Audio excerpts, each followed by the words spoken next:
ബിസ്മില്ലാഹി റഹ്മാനിർ റഹീം. ഞാൻ കുറ്റി അടിച്ചാണ്. ഇൻഷാ അല്ലാഹ് പഠിച്ചോ ഖൈറാക്കട്ടെ. ബിസ്മില്ലാഹി റഹ്മാനിർ റഹീം.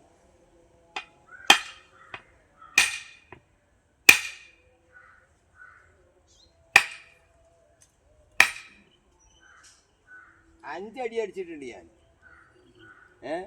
ഇനി ആണ്ടും കൊണ്ടും കുറ്റി പിടിച്ച് വളക്കാതെ 1 3 അടിച്ച് ഓരോരുത്തർക്കും കണ്ട് കൊടുത്താൽ ഇൻഷാ അല്ലാഹ് പഠിച്ചോ ഖൈറാക്കട്ടെ.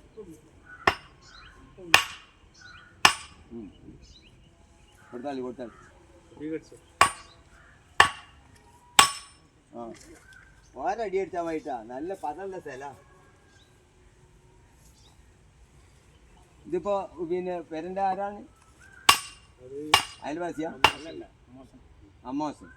ആ പെരന്റെ ഉടമസ്ഥക്കാരൻ്റെ. ആ ഇനി ആരാ? ആണുങ്ങളൊക്കെ എന്താ മേപ്പിട്ട് നോക്കിയാണ്ടിരിക്കുന്നത്? ഇതൊക്കെ അവിടെ കേൾക്കും.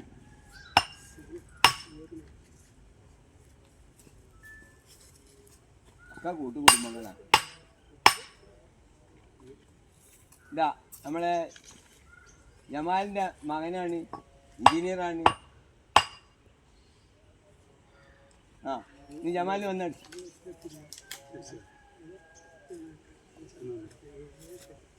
ജമാലടിച്ച് ഇതാ നമ്മളെ ജമാല് വളരെ കാലം പരിചയമുള്ള ആളാണ്. നല്ല എഞ്ചിനീയറുമാണ്. ഇൻഷാ അല്ലാഹ് പഠിച്ചോ ഖൈറിലാക്കട്ടെ. ആ ഇനി ആ പെണ്ണുങ്ങൾ